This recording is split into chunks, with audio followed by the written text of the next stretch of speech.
Make sure let us know what you think in the comments, and also on the election as well. And a couple of things I'm just going to make people aware of. The Monopoly giveaway. So we've got 6 Monopolies to give away, and they have to tell us in 25 words or less who they want to play Jim's Group Monopoly with and why. So you can head to the website as well, and obviously in the customer newsletter there. So you've got 6 chances to win, and they're going to be signed by Jim.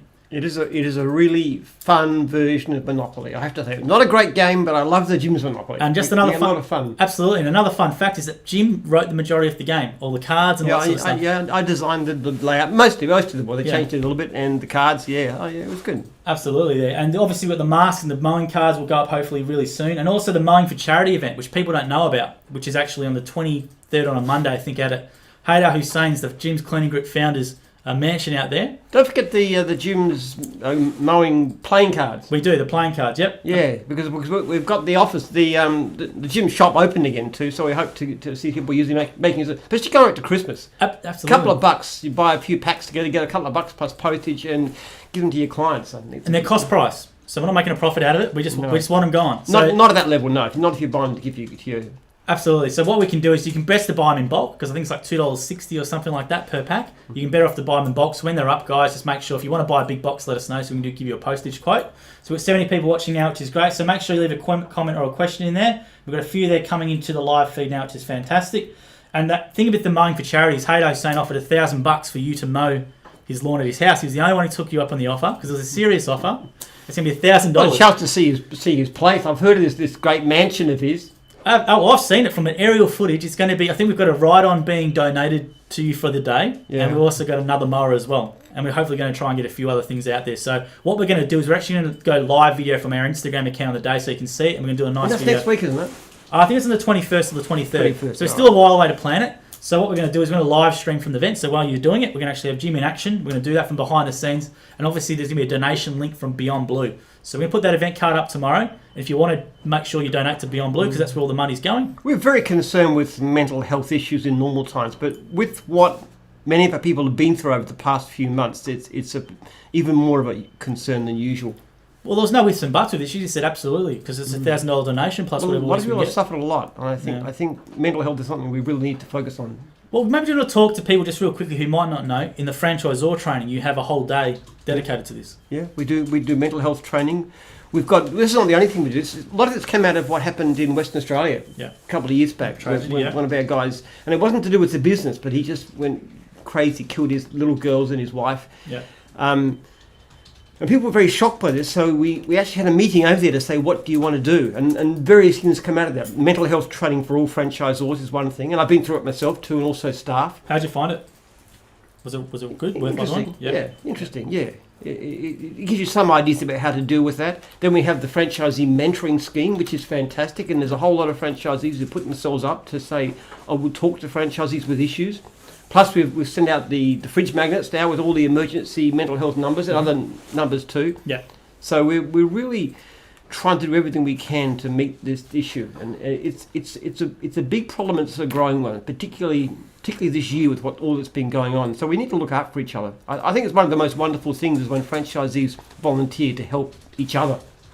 Absolutely, and it's a big thank to the franchisors as well during the lockdown who are doing in Victoria. We're doing weekly Zoom catch-ups and things like that. Which is great too. I'm very proud of my franchisors, even though they're not getting paid at all because there's no fees. Even though some franchises are actually doing emergency work, there was no fees at all for the people in lockdown, and they still kept on ringing their people and looking after them. I thought that's fantastic. That's a really great credit to the people who really believe in what they do. Absolutely. So we've got 60 people watching now. Don't be shy, guys. Leave a comment or a question. It can be about anything. It can be about the election. Can be asking about buyer history, whatever it is. So we'll get into the questions and comments now. So Liz is tuning on. So g'day, Liz in Mahad. He's from Melbourne Down, which is fantastic. First time watching. Now we've got Jeff Whitman. Good evening, Joel and Jim. Hope you're all is well for lockdown slow lifting. What are your thoughts on regenerative... This is an interesting one. What are your thoughts on regenerative agriculture will solve the climate crisis? Jim, your thoughts on how, as a mowing franchise, can make changes to their business to support this change? Jeff from Jim's Mowing Indented Head. That is a fantastic, unique question. Yeah. I think, look, we can only do what the client wants because clients are first. But I think suggesting things like replanting of vegetation and so forth, look, to be blunt about it, lawns aren't exactly eco-friendly, really. If you can plant trees and shrubs and sort of bring natural wildlife back and so forth, it's good. I mean, I've got a farm. I've got 100 plus acres, and what we're doing, which has basically been grazing the cattle, we're planting it with trees.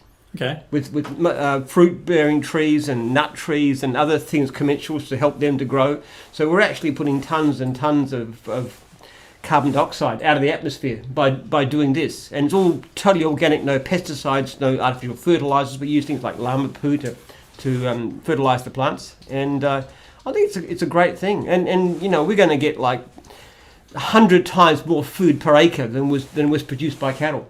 Now, it's vegetarian food rather than meat, of course, but you know, I think we should do our part. I mean, the environment's been wrecked, and it's also very good for Australian soils too. The more we can put back into the soil and put the carbon into the soil, it's good for the atmosphere, but good for the soil too. Now, I recognise Jeff's name. He's a Canadian, but he's in Geelong. He's in Ben Wars region. He's a nice fella. Yeah. And he said, how can the Mowing franchisee can make changes to their business to support this change? So Well, just by encouraging clients in that sort of area to do these kinds of things. It's difficult though. What I really would like to see is a Jim's division or a speciality within mowing that actually focuses on these kind of things, showing people how to. It's like you've got a 5 acre lot, rather than grazing cattle on it, why not plant it with trees and stuff? There's ways of doing it, and really help the environment. I mean that's what we should be doing. It's a little bit specialised, the permaculture type stuff that we're doing, but there's a great opportunity. I was going to say, with people becoming more conscious of that sort of stuff, there is a great opportunity. Yeah, I know with the soil that we've got, actually, if you look at the basic soil, it's a very brown, there's not much nutrients in it, but where we've been actually looking after it and stuff, it becomes darker and almost black and very crumbly and fertile, and it grows anything. You can really improve the soils by taking the carbon out of the atmosphere, putting it into the soil, into the plants, and growing food, helping the environment at the same time. If you do anything for your clients, Jeff, let us know a story too. It'd be good to promote it. I'd love to know if there's any customers you do something different for. Or if you want to produce something too. Yeah, absolutely. As a franchisee, do you want to make an initiative? See, we're doing things like having specialities within mowing, like gutter clearing and landscaping. Why not Jim's, permaculture, or Jim's? It's part of mowing. It's part of the mowing division, but specialising in that. What about that as the possibility? We can help provide the training on how you do these things. There's ways of doing it. It's like a subdivision. You have test and tag where you have the fire safety arm. With the mowing, you have the gutter cleaning. You have this permaculture stuff arm. Yeah, that's right. That's right. I was actually today on my farm, even in the rain, just going out there and clearing around the plants and making wells so that the water goes into them during the summertime and stuff like that. It's really fun stuff to do. It's a fantastic question, Jeff. I really love that. So we'll get in touch with Jim at Jim's on Air if you can think of anything. But that's a really, really good question. Really having that. So make sure you leave a comment or question, guys, for Jim. Belinda's tuning, which is fantastic. Belinda's husband or partner, is now in Jim's Mowing. So she's got two. Jim's dog watching Jim's Mowing. You just need a third to catch up with Eric. And we have. I actually had a franchisee today who was he's in skip bins, and he wants his wife to take cleaning jobs. Can he do that? And I said, well, you're going to have trouble because in your area there's not a lot of spare cleaning job. But why not have a buy a franchise?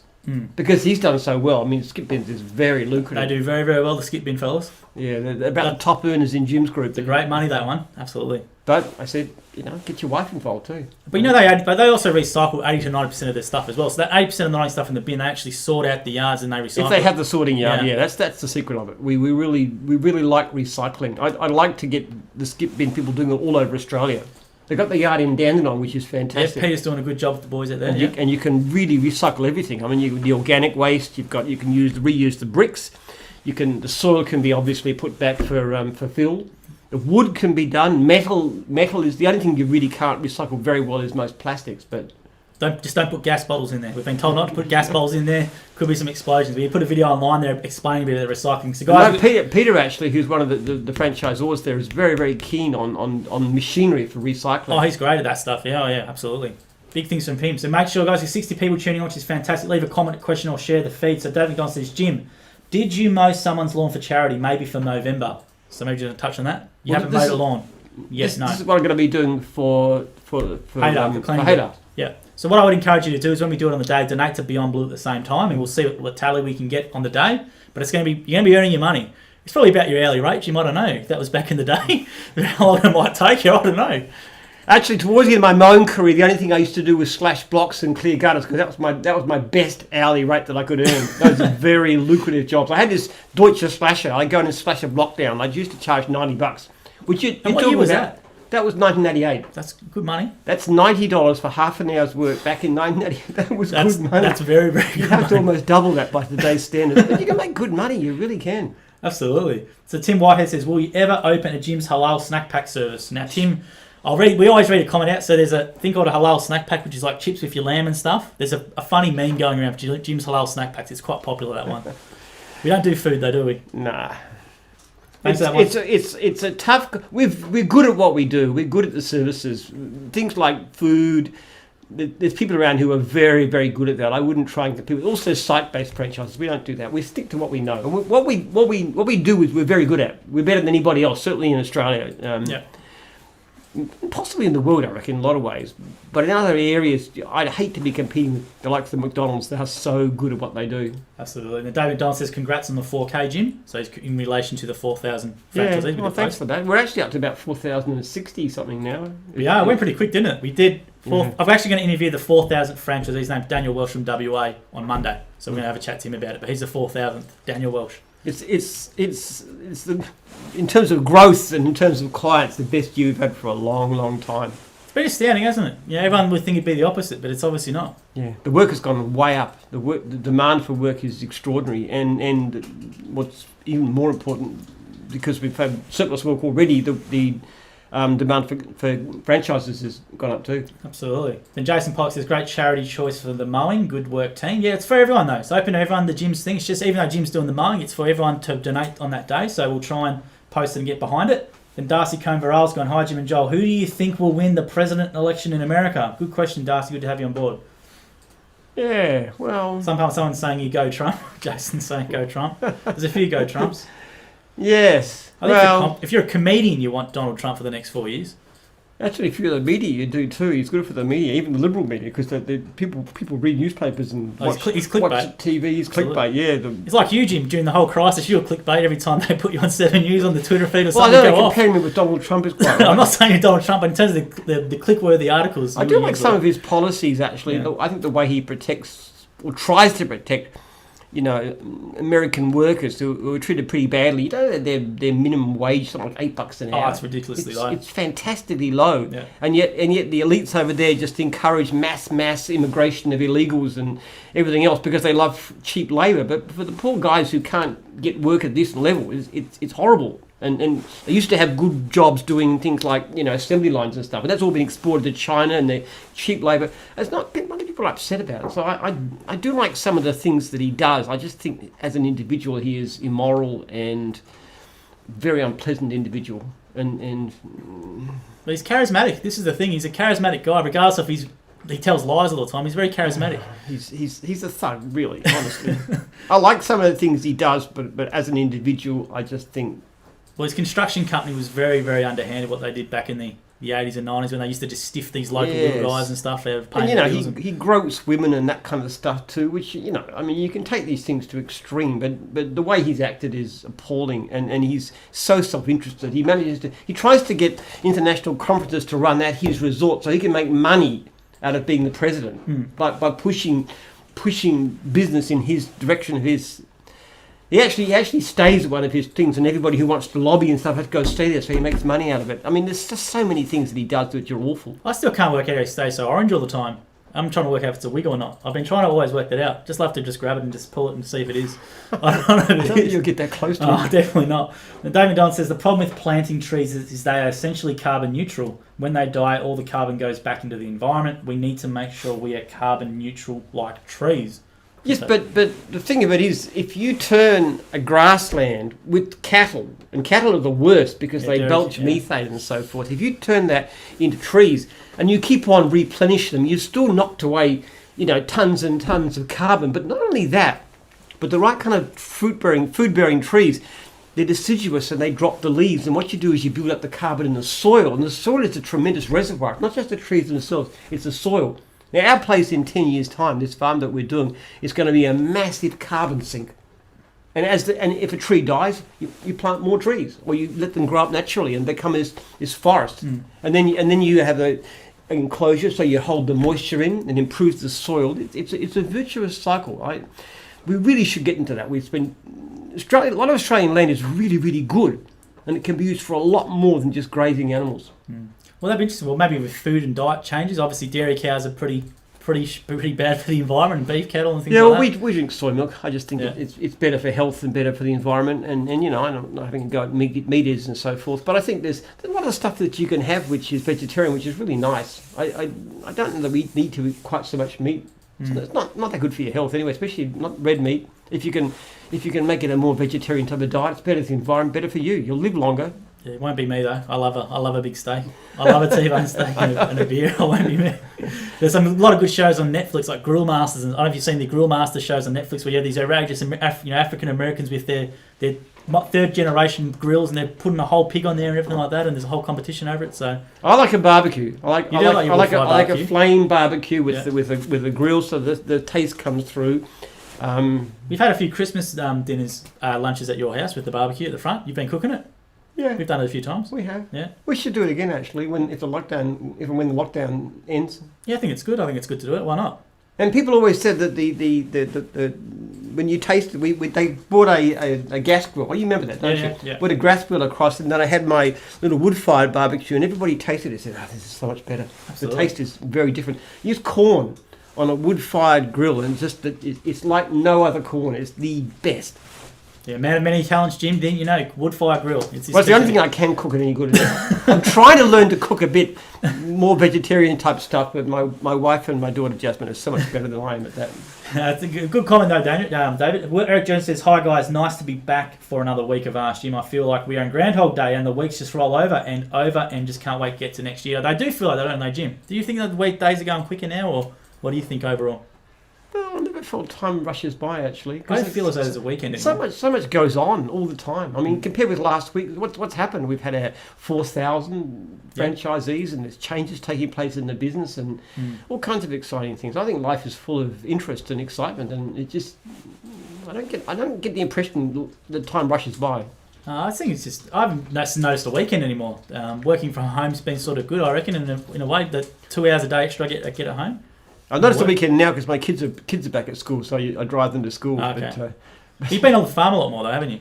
I go out there most days actually, because I work on. I'm mostly on the computer just doing things. But then if I've got spare time, I just go out there and dig and fertilise and collect llama poo and cart it around. Just do fun stuff like that. I enjoy it. Being outside. We do have the diplomacy game started up again. So for anyone who's next time wants to get involved in that, it'd be a good thing to do.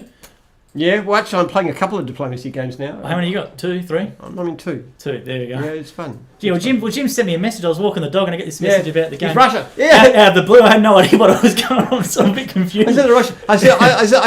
I said to Joel, look, you're going to invade the Ukraine. So what's this?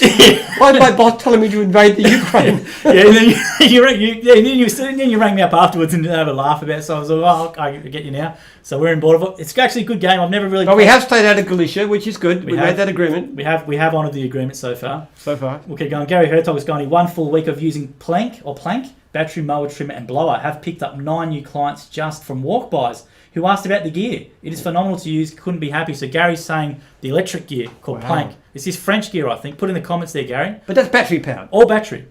And I think you're in the Yautona Yarraville area, which is a bit hippie. They love their green stuff, so they would love seeing that sort of stuff. That's not a bad idea, actually, to actually get more clients in because of the stuff you use. Because people are concerned about the environment these days, as they should be too. And this stuff is actually very good, especially if you have this trailer that they've developed, that Bayswater. Bayswater trailers. The solar powers that actually recharge the batteries from the solar panel as they go and certainly turn off the car. And it's good stuff. It costs a bit more to set up, but it's lower maintenance, it's lower noise, which is good when you're mowing lawns all day. I've seen Gary mow. He won't know me, but I've seen Gary out there mowing in Yarraville. He's in the Yarraville area. He seems to be doing a good job. But that's great. They love that French gear, that new brand Plank or whatever it's called, Penman or whatever. They love it. Rocky was telling me it's been raved at because it lasts a full day apparently, 1 battery. Really? Apparently it lasts a full day. A whole day on a mower? Yep. Apparently that's what they're telling me. So Rocky's been telling me. So maybe correct me in the comments, but I've been heard it's last a full day. That's really interesting if that's the case, because I know that the ego stuff... There you go. You still need a couple of batteries in a day, yeah. Well, more than that.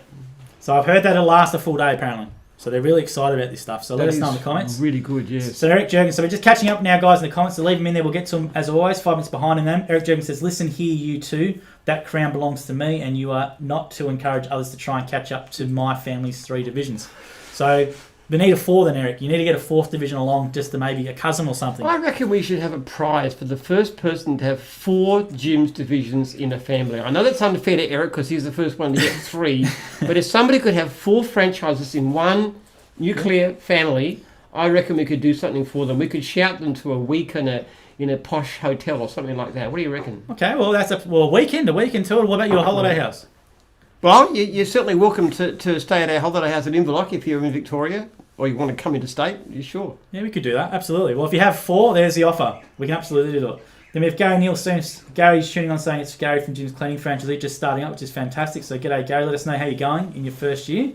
And Cameron Dobber's gone. And don't forget to ring me, Gary. If I haven't met you at training, which I haven't for some of the recent ones, I really love to hear from you. Yeah, and anyone who's done the online training course, the offer from Jim is if you want to come back when we can, you can come back at no cost for the training. Could I also say too that anybody who hasn't met me in particular, or any franchisee at all, if you're ever in Melbourne, especially from someone who's been to stay, just come in and drop by the office and say hello. If you come in on a Thursday for staff lunch day, or if you come in during training, we'd love to invite you for lunch too. Just email Jim and let him know you're coming because you might. Just let us know because the numbers. But you know, we'd love to see you, love to meet you, especially if we've never met you in the past. So then Cameron Dobber's gone here. Is there any franchisees that are using industrial gutter vacuums?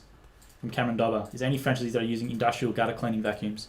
I don't know what industrial means. They've got some pretty powerful ones that are designed for the purpose. Put in there some brands there, Cameron. But I presume if they are people that would just be doing gutters, though, wouldn't they? There are different. They use different machines. Skyvac, Guttervac. There's a few of them. Yeah.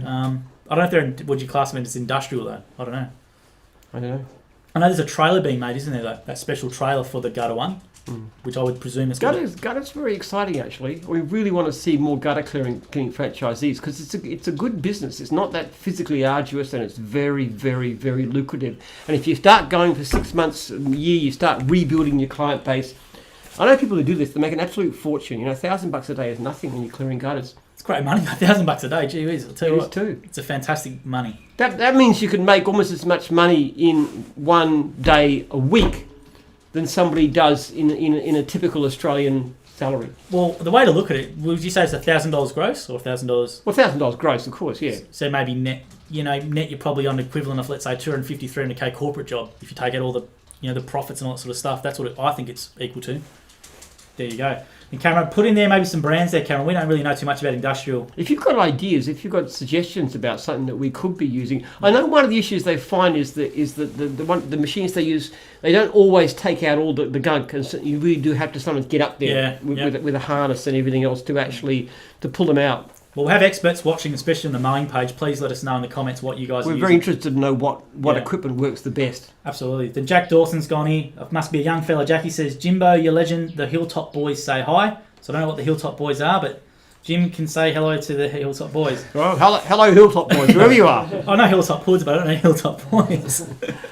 All right, we'll keep going there. But the gutter thing's interesting. I just think it's going to be such a big one for us. I think it's shameful. It's really a pity we've knocked back tens of thousands of guttering jobs a year, and they're very lucrative. I know. I used to. Is it tens of thousands a year? Oh, we knocked back a fortune in gutter clearing jobs. 90% of the mowing guys don't do double-story gutters. Really? That's why there's so many unserviced. Yeah. Wow. Well, there you go, guys. If you are thinking about something, maybe gutters is the one for you guys to get into. All right, then David McDonald says, I take customers' e-waste for them and try to fix and give away or take the e-waste for my customers for free. I have all the TVs in my house. From David McDonald. So a lot of plasmas, used LGs, and you might be one of those hoarders, David, that have all the computers from 1980 in there. Who knows? How many TVs do you need in your house? Well, he's got a few, David. I reckon you have one in every room. Let us know your layout, David. I reckon you've got one. One in the toilet, one in the kitchen, everywhere, laundry. Then Gary Hertog says, the missus is going ahead with the Jim's Cafe. Thanks for your help, Eric, Sylvia and Jim. Good. There you go. There's your second one. Oh, yeah, the second one. I've just been approved today. We did a little bit of arrangement for that one. There we go. We've got 2 mobile cafe franchises. And the first of many. I mean, I am be very disappointed if we don't have a couple of hundred of those one day, because it's a great business. Eric's proved you can make good money at it, and for that kind of extroverted type person, it's a great job because they get to know the customers and stuff. I know Eric told me that he's set up on a major road, and a client will actually text him as they're coming up and have my coffee ready. It's a regular client, and he's there, and he just gives it to him as he arrives. They probably just half want to meet Eric, I reckon. That's what I reckon. Half them want to meet Eric. They go there to meet Eric, I reckon. That's the thing. If you've got a good personality, it'd be fantastic for you. He is that kind of guy. He's very engaging. Absolutely. Put it this way. Ed Sutherland goes, Jim's Movember, are you going to grow a mustache? We always get asked that one. Yeah, not really. Couldn't really go, would it? No, it'd be so pale now. Yeah. My hair's gone. It'd be white. I don't know how it would appear.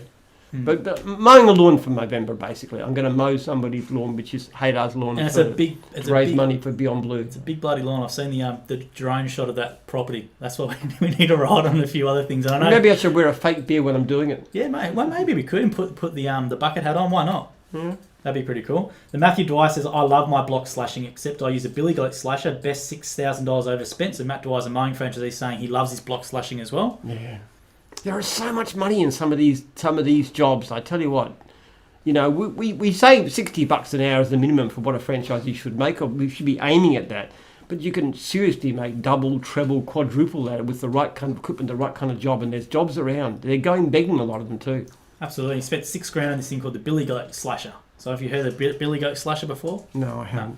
Then Jeff Whitman's gone, thank you for the comments. This would be a topic I would love to learn and specialise in this area. So Jeff was run about the permaculture stuff before. Yeah. So Jeff, I've actually talked to somebody before about the possibility of setting up like a separate division. Yep. Not so much it could be done for yards, but more for larger blocks. If somebody's got an acre or 5 acres, something like that. I reckon we used to call it Jim's, I forget what the name we were thinking of, but I actually have discussed it as a possibility. It's something that I really have a strong feeling about. I just love this stuff myself. Well, if you want to take it up, Jeff, maybe just as Jim said before, email Jeff or email Jim at jim.net. Sorry. Yeah, if you're interested in doing it, anybody, love to get involved in that. I think it's a good niche. I think it's going to be a really good niche and it'll be a profitable niche, I reckon. Mm. Yeah.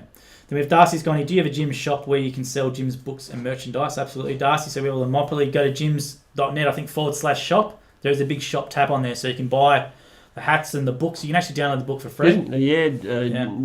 Playing cards, Jim's buying playing cards, Monopoly, all kinds of stuff. Shirts, bears with shirts on them, all sorts of things. And Sharon Connell saying, nice, hi Jim and Joel, nice to see you back in the office. So we are back in the office, 1 or 2, with all the plans and the registers, and don't worry about that, but we've got everything in there. Yeah, we're back. Those actually, it's interesting. Basically, what I said to the staff is, if you can effectively work from home, do so, because this is what the government recommends. Correct. But if you feel the need to come in, then yeah, sure, come in. We're taking good precautions and wearing masks and personal distance and hand washing and temperature checks, and we're being very, very careful. I think that's one thing I want to say is that though I think what the state government did was incredibly foolish and unfair and wrong in stopping sole operators from operating when there's no risk to health.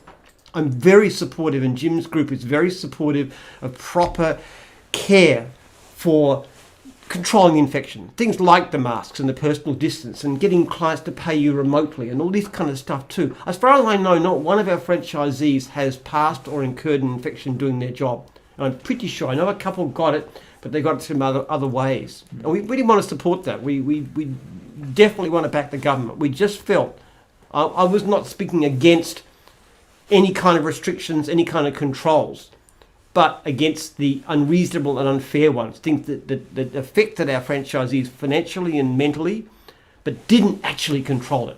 A lone gardener working alone is not a risk to anybody, least of all themselves. But let's continue to take care. We do not want a third wave. Well, that's the concern. I don't know if you saw those people at the beach. That was pretty. I don't know if you saw the pictures at the Williamstown beach and stuff. That was pretty concerning. The amount of suffering that's been caused by this is incredible, and I see it at short term because I'm in touch with these people. I know the kind of stresses that are going on. So we don't want that to happen. I think people have really got to pull their head in and just be sensible about this. Absolutely. David Donald says, Jim, you need to watch the Saqqara tomb on Netflix. Really good documentary about an unopened tomb in Egypt, 3,500 years old. If you go to Netflix on the homepage, it'll be there trending. You'll be able to find it pretty easy. So I don't know if you like that sort of stuff, the archaeology. Yeah. Nigel Creamer's gone, one of my guys has the same mower and raves about it. So Nigel's saying regarding this plank stuff from France. So a lot of people rave about this stuff, plank. I tell you what, I reckon if it can go all day... He said it, yeah. Nigel's saying it can last a full day and possibly longer. Wow. On one battery.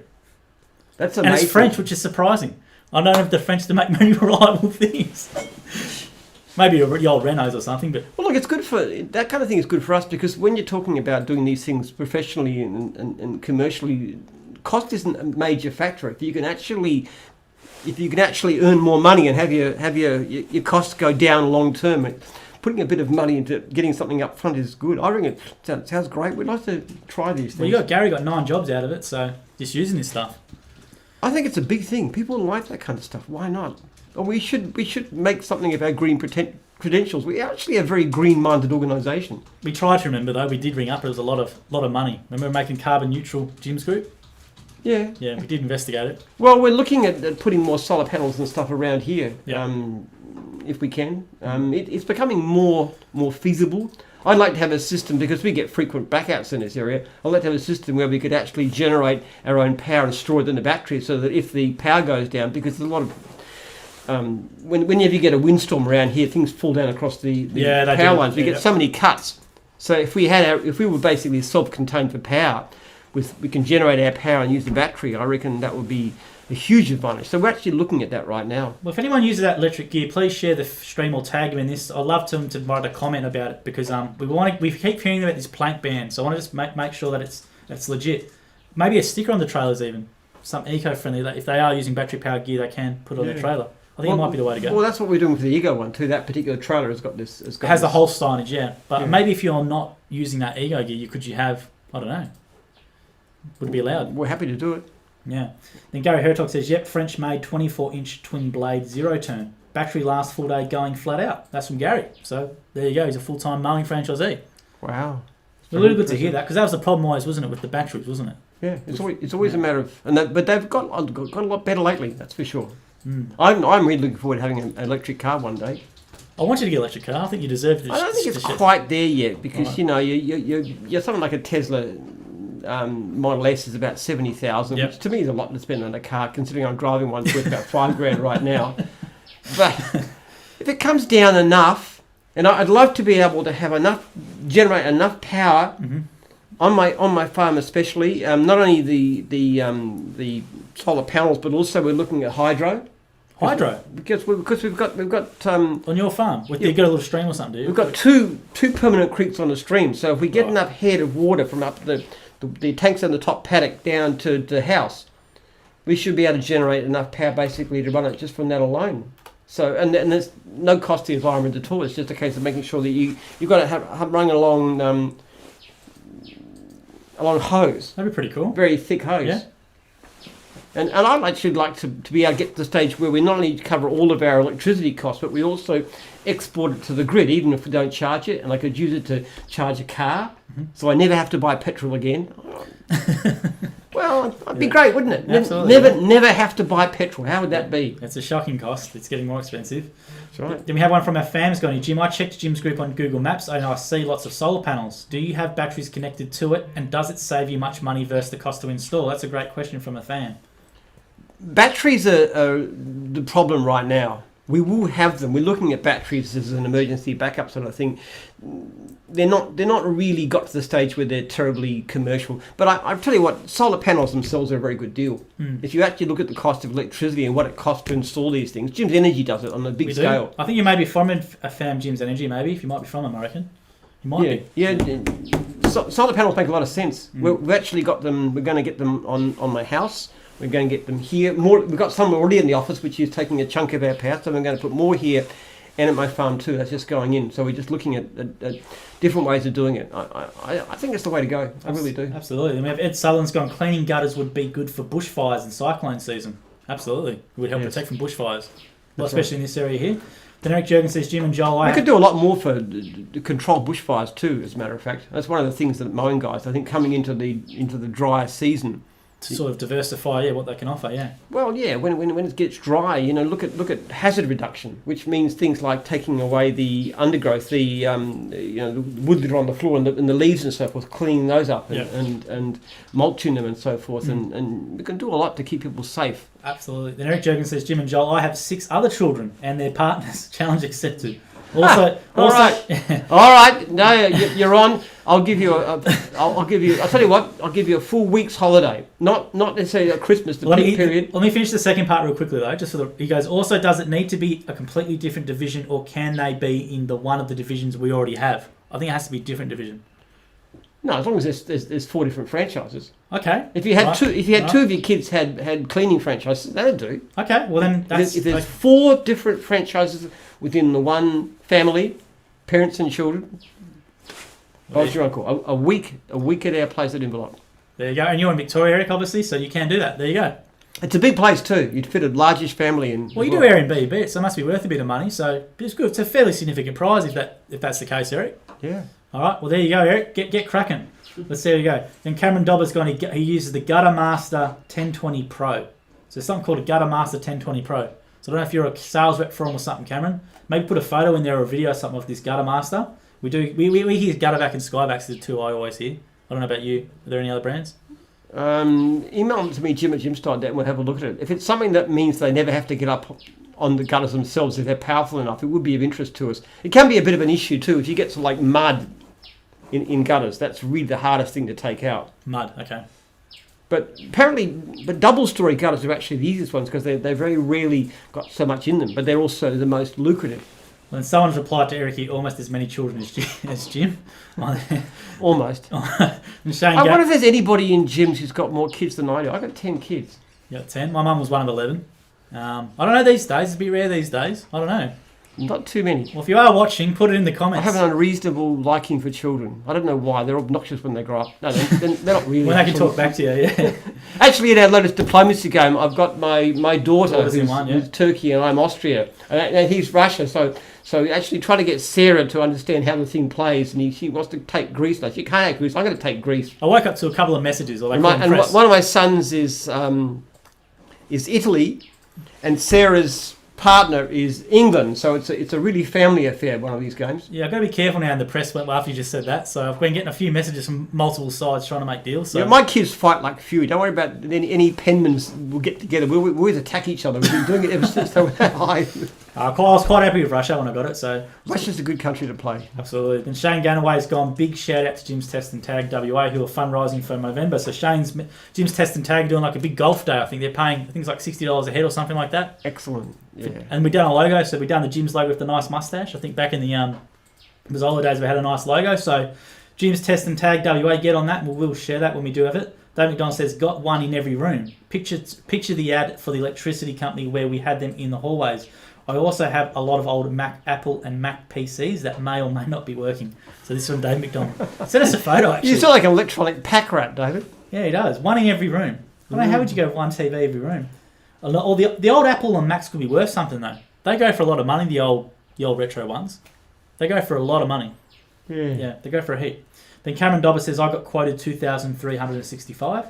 So Cameron's, that's in relation for the gutter cleaning stuff. I got quoted $2,365. I don't know if that's for the device. I've heard them go for more than that. Yeah? Well, that's pretty cheap then, if that's from the sounds of it. If that's the one you're talking about, yes. I've heard them costing $5,000 or $6,000, some of the top-end machines. Some have had like specialised trailers. I've seen like trailers just for the gutter vacuum. Yeah, they're like truck mounts for a carpet cleaner. Yeah. They have it's fixed in place, and you just take the gutter round, the hose round. Yeah.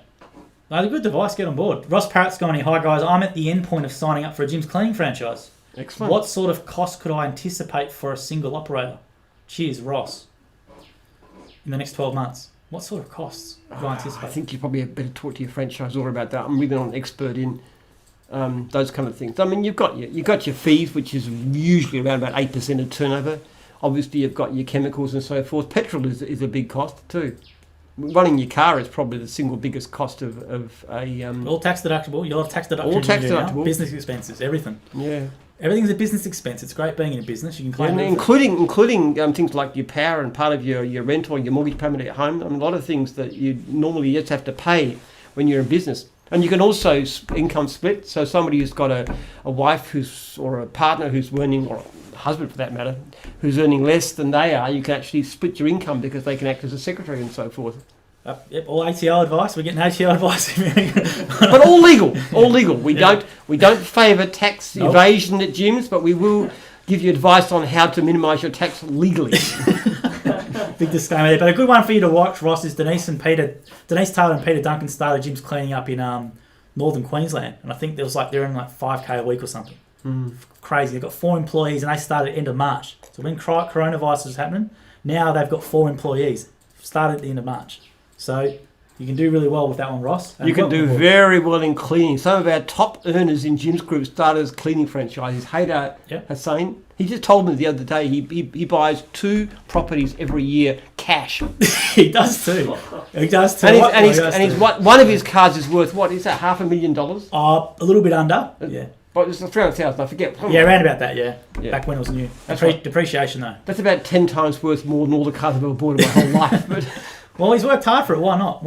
But this is the guy, when he came to us, he was actually physically cleaning toilets and floors and running a vacuum cleaner. That's what he was doing. It just shows the potential there is. Sharon did the same thing too. She was a cleaning franchisee. She started as a cleaning franchisee. She now runs the dog wash division. Got 150 something franchisees, and we hit 200 before too long. I think cleaning is a good one because you can scale it within multiple people a lot easier than some other divisions. I think you can put workers on. Yeah.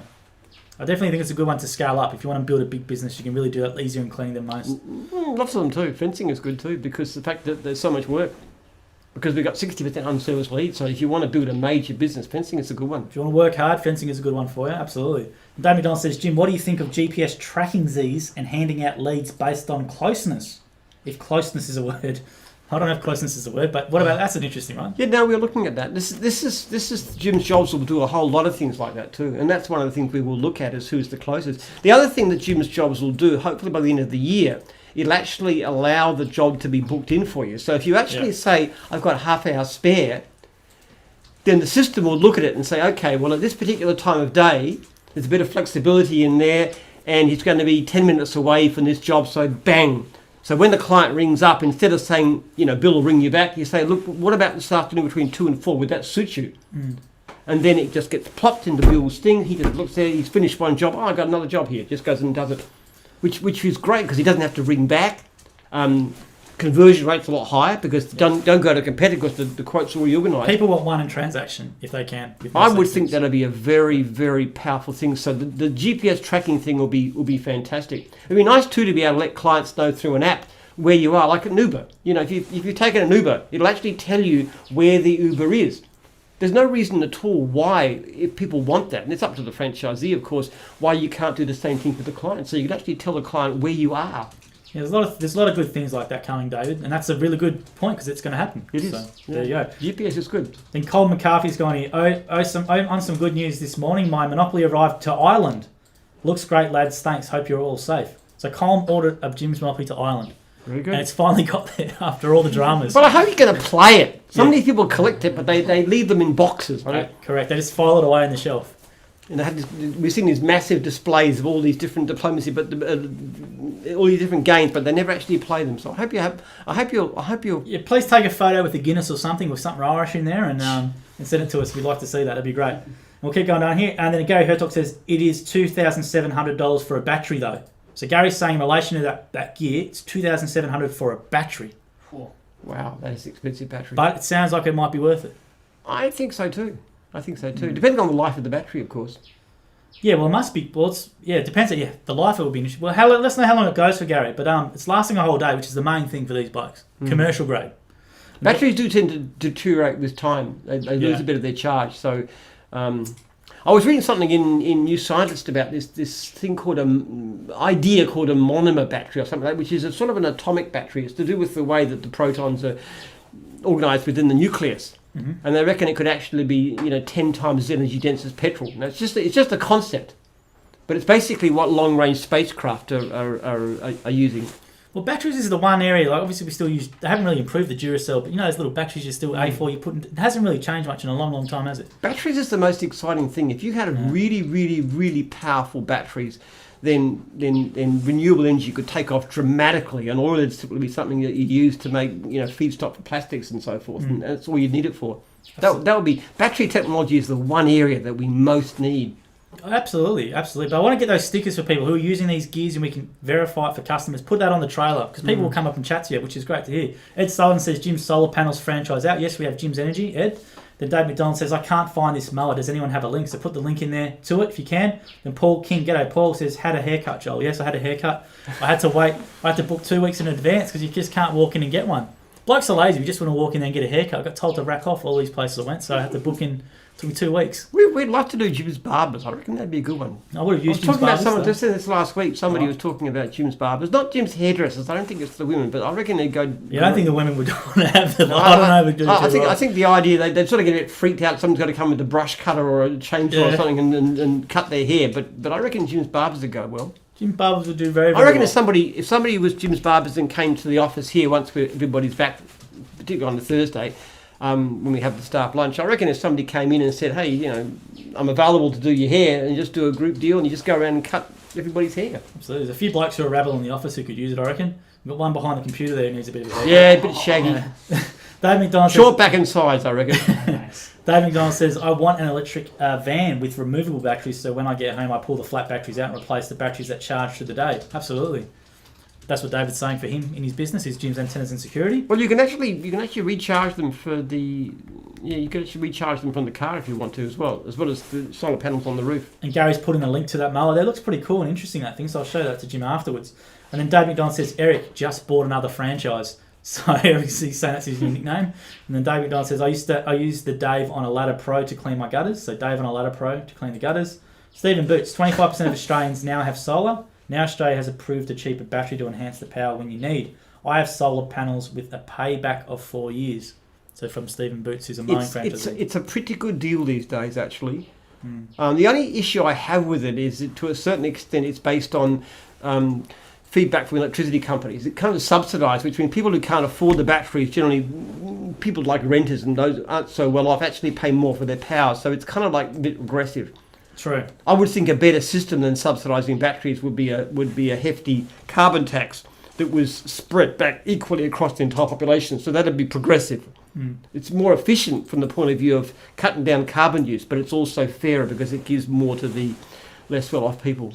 And then Stephen's also going, I specialise with gutter cleaning in Sydney, and I'm also considering washing the solar panels as an extra job. Now, washing of the solar panels is the one, because there's a lot of bird that's pulling those things. And they become less efficient too, so you should keep them clean. Because our pest control guys do netting on them to protect it from birds or something like that. So the pest control guys actually do it as a service with the nets. Doesn't that actually cut down the amount of... I got no idea, but I know they do stuff with birds. They do stuff with birds to stop them from the solar panels. It's an exciting area, actually. It's getting better. It's getting better all the time. I think solar panels are becoming more efficient with time, but batteries is the big thing. And then Cameron Doris, sorry, he's gone some more context here, says, I'm a new franchisee, was just looking at trying to see if it's worth getting one. So Cameron's saying, is it worth getting a gutter cleaning device? I'd say it's a specialised thing. Right. I'd say for the amount of money that's involved, if you're going to spend that kind of money, you might as well be Jim's gutter clearing. Because there's plenty of work. Have a look. Get your franchisor, or you can email me, Jim at jimstyle.net, and I'll go through and I'll show you all the unserviced leads available in your area. And have a look at focusing on that rather than mowing lawns and stuff. Because seriously, if you've got really good gadget, why would you want to go and mow lawns and stuff when you can make twice as much, 3 times as much money actually using your equipment, your gutter clearing equipment? Well, Cameron, talk to your franchisor if you're up. I think you're up in Sydney. You've got a photo of the Harbour Bridge there, but maybe talk to Chris or Paul or whoever your franchisor is. I know there's a stack of unserviced leads in Sydney for gutter clearing. Well, there you go. Particularly double story, and they're the most lucrative. Absolutely. And Dave McDonald says they would go for a lot if I ever sold them. You would have to offer over $1 million. So they must be pretty old Apples and Macs. He's saying all the retro gear. They would go for a lot. Maybe you should trade them in for some Apple shares. That's for the one. Then Eric Jurgen says, Jim, I have a question that I've been very curious on for a while. If I shave before I go to bed of a night, when I get up in the morning, I do not need to shave. However, if I've shaved in the morning 5 or 6 hours later, I have a growth that requires another shave. My question is, does our hair growth cease while we are sleeping? I don't think so, actually, but it may be something to do with the way your skin shrinks and so forth. We haven't had an anatomy or sort of biological question. I'm not an expert in that area. Maybe if any area of science interests me, it's things like evolution, biology, and epigenetics, and those kinds of areas. I'll give you 10 for originality. That's a very original question, that one. And David Donald says, I worked out over the past more than 5 years, my van cost me $100,000. 20 grand a year. Gee whiz. Wow. David's saying that's how much his van cost him. Is that in depreciation, the vehicle itself, servicing, fuel? That's crazy. Because he's in Horsham as well, which is a regional area, so he must drive a bit around. Well, the good thing about electric vehicles is if you can not only do them on renewable power, to not have to have petrol, but they cost a lot less to run because electric motors are actually far more, they're less likely to break down. Yeah, absolutely. So they have a longer life. In fact, one of the things they reckon that if electric cars become predominant, a lot of workshops are going to close down. Yeah? Because we just won't need as many. Absolutely. The Stephen Boots has gone, he recommend a single Jim's paper covering those main key tax deductible points. So he's saying we should have a paper for franchisees covering those main points. I don't know how. Can we get bookkeeping to do something? Jim's bookkeeping? Yeah, possibly. I think that's not a bad idea. It's not a bad idea for bookkeeping to give you a guideline.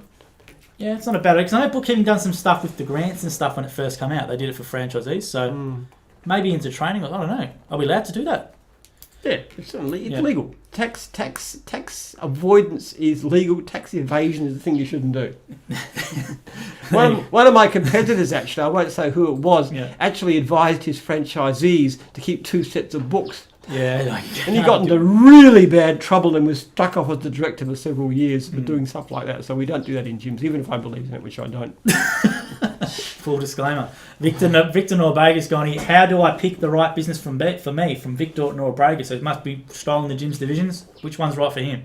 I think you've got to look at first at what you enjoy doing the most. That's the single most important thing. Like, to me, mowing was obvious because I love being outside. I love trees. I love gardening. I love that sort of stuff. So to me, that's obvious. Look at what you like doing. Look at something like how much unserviced leads there is around. That's a very important thing. If you're looking at a couple of different divisions and one's got no unserviced leads and one has got masses, well, you know it's going to be easier to get going then. And the other thing that's most important is if you look at a division, go to the franchisor, get a list of all the franchisees in the region with their contact phone numbers, which is the franchising code that they have to provide it, and ring as many as possible. Absolutely. That's a good advice. Pick what you like to do. Then we got a few comments here. So David Don says, I bought one to play and one to keep. So one to collect, which is fair enough. Then Stephen Boots says, I want the GPS to indicate my location to the client. Spot on point gym. So that's from Stephen regarding the GPS stuff. This stuff will be big, actually. One of the things we've done in this past year is we've invested very, very heavily in IT. It's been a very big transformative year. And Jim's Jobs is starting to work. We've got about 300 people using it. We haven't pushed it very hard. About 300 people using it on a daily basis, and about 500 are using it at least weekly, and it's getting better all the time. There's more stuff in it. We're simplifying it. In the newsletter that's going out, franchise newsletter, we're actually offering a prize up to a month's free fees if you come up with a way of making it simpler and easier to use. Good money. It's good. Very good money. $100 for any idea we use at all. But if you come up with anything significant, like for example, when I was looking at the thing, I was looking at a video which actually showed the GL codes, how you put your general ledger codes in. And I said, that's crazy. So what I said to them is, your general ledger codes should be put in automatically depending on your division. So all the things that you spend on, all the things that you buy, you put them in automatically. Now that's a simple idea like that. Or, I noticed that when you put a job in, you had to tap that 4 times. No, tap it once.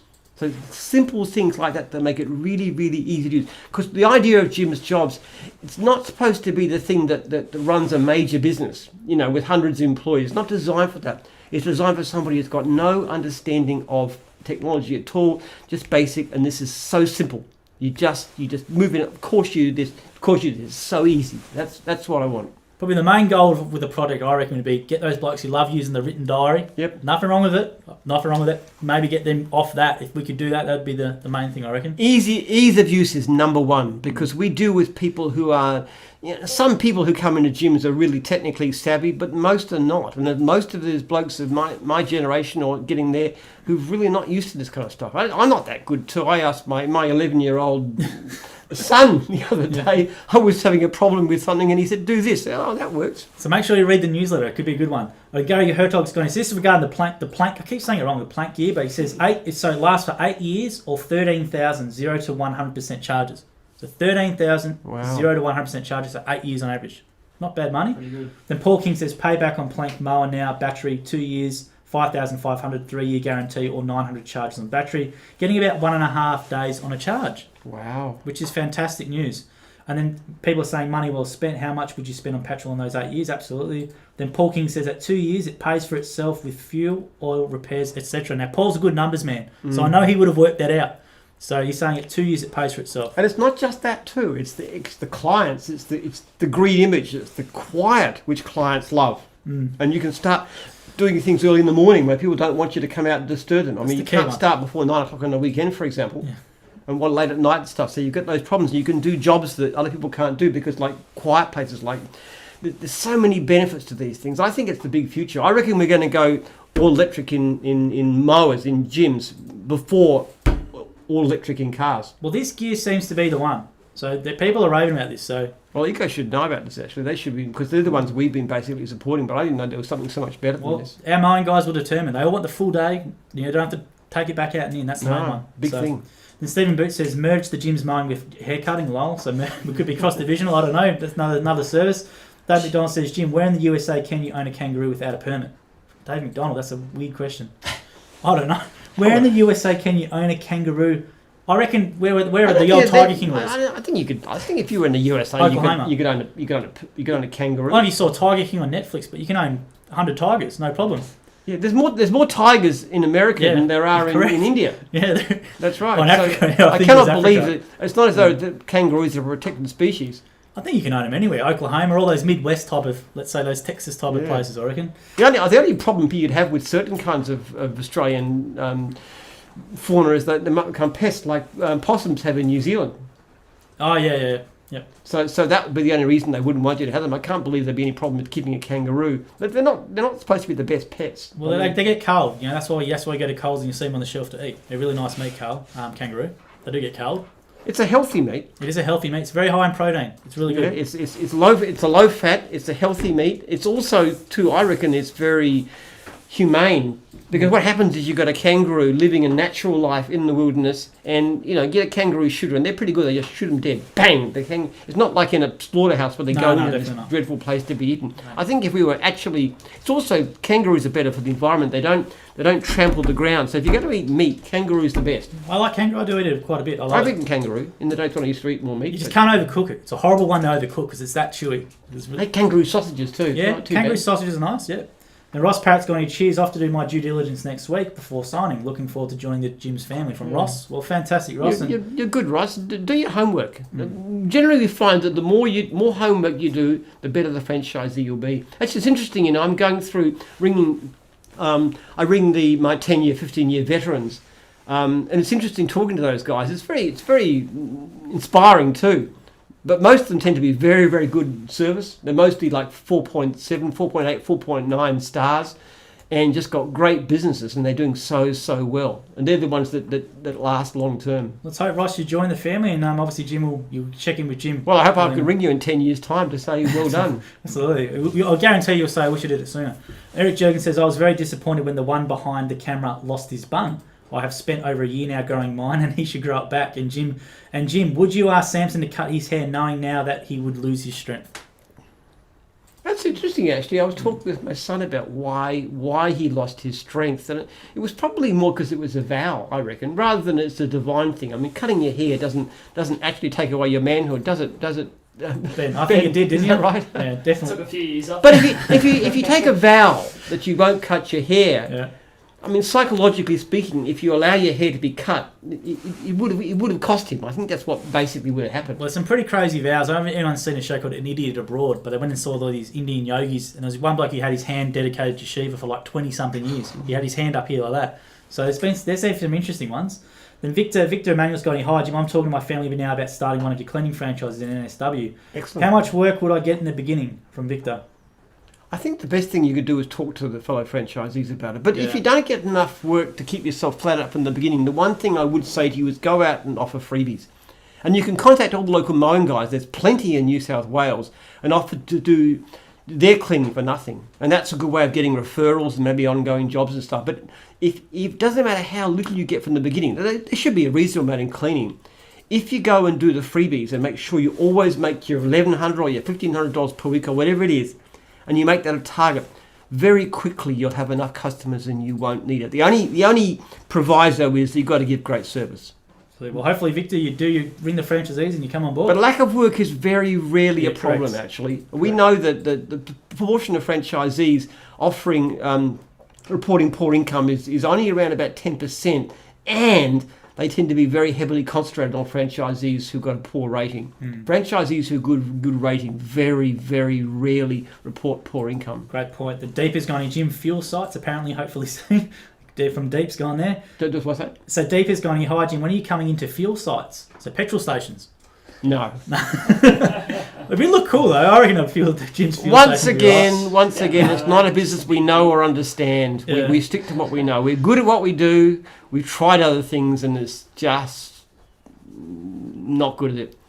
And we have one here from Paul Jones says, a friend of mine really wants to get into Jim's Plus, but he's finding it hard to get his calls returned. So maybe that's about Jim's Plus. So Paul, maybe just let us know. It's Jim's Plus. Yeah, saying it's finding it hard to get calls returned. Just email them. They respond pretty hard. If they don't return phone calls, it's mostly because they can't get through to you, which is often the problem with these things. Just email. You can do it all over email. Just email them in, and I know that Megan and Caitlin and the crew will yeah, they're pretty good. They'll look after you very, very well. They're very keen. We're only giving out about 15% of the unserviced leads right now, which is amazingly low, and we're doing well. Absolutely. And I'll get you a few more questions here real quickly. And then David Don says, South Carolina, West Virginia and Wisconsin, only places without a permit. So there you go. Then Paul King says, I'll email you with some videos without noise comparison. This is a good one. Tomorrow off the petrol versus the plank. Eco is domestic stuff, batteries no good. This is commercial grade. So Paul's going to do a comparison with the petrol and the one for us as a video, and we can see. Good. Well, I didn't know about this all-day stuff until tonight, so that's something really to look at. And we'll make sure that Rocky knows about it too. Because I reckon Rocky's all over it. He's called me about it. Rocky's all over it. Don't worry about that. Yeah. That is definitely the way to go. all day mowing sounds fantastic, and that's what we need. Now, I want to get this one in for Victor real quickly. He says, hi Jim, realistically, how big could I grow my franchise with lots of hard work and persistence? From Victor. How big could he grow his franchise? Well, there isn't any limit. I mean, there are mowing franchisees. Cleaning he's looking at, so cleaning. There's no upper limit. We've got franchisees who are turning over in the millions, and I mean that literally millions of dollars. You just got to be prepared to get out there. There's a lot of work around. If you give great service, work tends to come in. You pick up referrals. You just keep on taking work from the office, especially when others don't, and you can just build. I've heard of a cleaning franchisee with 18 employees or 18 subbies or something like that. So I've heard of that's a pretty big business. And the one thing to bear in mind about Jim's too is that it's a system that's very good for somebody who's ambitious, because of the fact that it's so easy to pick up extra work. You can take it when you want it. You can say, I'm too busy this week, but now I've got an extra worker on, so you open yourself up for more work. But the other thing is your fees, because it's a single base fee plus lead fee. It means that if you're turning over $2 million a year, your fees are approximately the same as somebody who's turning over $100,000 a year. Because your base fee doesn't change. So we don't take a percentage of turnover. And he says there, how can I find out the unserviced leads? And he says, sorry for so many questions. He says, how can I find out the missed unserviced leads? Well, you can ask your franchisor or just email me, Jim at Jimstart, and I'll send you. What I can do is I'll just say, I often do this, so I get, say, a period from the start of October, because it's now, getting into November, and I'll give you a list of unserviced leads, mostly organised by suburb in your area, and you can just go through and check. So somebody today was asking me about his wife taking cleaning leads. So I actually printed out a list of all the unserviced cleaning leads in Queensland, and I went through some of the suburbs around, and there was none in that area. So that's why I said probably from that point of view, trying to take surplus leads from cleaning won't work for you because there's not a lot. There's plenty of unserviced cleaning leads, but they're all up in the bush. Now, Victor, for that one as well. It's what you can make it, mate. Now, I want to just touch on real quickly about the Jim's Book Club. So I had it written down here. We had a lot of great questions tonight. So fantastic. Yeah, great questions. Really good. I've actually, one of the books I'm really enjoying right now is the Talking Book, Peter Fitzsimon's about Tobruk. And there's a story I want to tell for this one because I love this one because it's so Australian. There was this British captain. So the Australians were all digging in around Tobruk with affecting the Germans to come in. So this British captain comes along and he is dressed really immaculately, pressed trousers, everything, as immaculate. And he comes across this digger, this filthy guy, stripped to the waist, digging this ditch. And he says, I'm so fed up with you guys. You don't show any respect for a British officer. Why don't you salute me properly? So this guy, this filthy digger, gets up, goes over, picks up his shirt and puts it on, and he's a major. And he says to this guy, okay, now you can salute me. And he said, listen, I'm the CEO around here, and they don't even salute me. So do you think they're going to salute you? So piss off.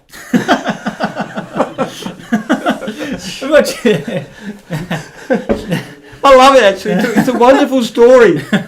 And they're talking. The Australians are so irreverent and they love their grog and they love getting into fights. They don't take the military police seriously, so they think the fact that the MPs are after them has been taking someone else to have a fight with.